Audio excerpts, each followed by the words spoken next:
రెండు తెలుగు రాష్ట్ర ప్రజలకు అన్ని జిల్లాల్లో రెడ్ అలర్ట్ అయితే రావడం అయితే జరిగింది.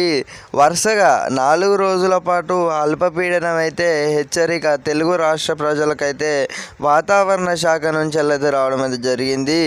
మీరు ఇక్కడ స్క్రీన్ మీద అయితే చూసుకోవచ్చు. ఏపీ ప్రజలకు వచ్చేసి అయితే 3 రోజుల వర్షాలు. పశ్చిమ బెంగాల్ పరిసరాలలో వచ్చేసి అల్పపీడనం పశ్చిమ వాయువ దిశగా కదులుతుంది.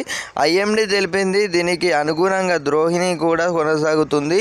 రానున్న 2 రోజుల పాటు అల్పపీడనం ఛత్తీస్గఢ్, జార్ఖండ్ పై కదులుతుంది. ద్రోహిణి ప్రభావంతో రాష్ట్రంలో వచ్చేసి పలు ప్రాంతంలో రానున్న 3 రోజులు తేలికపాటి నుంచి ఓ మోస్తారు వర్షాలు అయితే కురుస్తాయనే అవకాశం ఉందని అయితే వాతావరణ శాఖ తెలిపిందన్నమాట. కేంద్రం కూడా ఈ రేపటి నుంచి అయితే మృత్యుకాల వేటకైతే వెళ్ళకూడదని అయితే మనకు సూచించింది. అలాగే తెలుగు రాష్ట్రాలలో మరోవైపు చూసుకున్నట్టయితే ఇప్పుడు ఆంధ్ర వెదర్ రిపోర్ట్ అయితే మీరు చూడడం జరిగిందన్నమాట.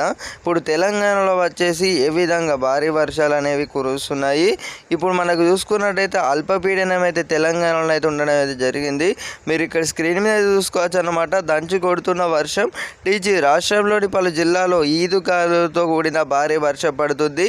ఆ జిల్లాలు చూసుకున్నట్టయితే నిజామాబాద్, కరీంనగర్, ఆదిలాబాద్, వరంగల్, సంగారెడ్డి జిల్లాలోని పలు ప్రాంతాల్లో కుండపోత వర్షం పడుతుంది. ఇప్పటికే ఐఎండీ ఆయా జిల్లాలకు ఆరెంజ్ అలర్ట్ అయితే జారీ చేసింది. విషయం తెలిసిందే.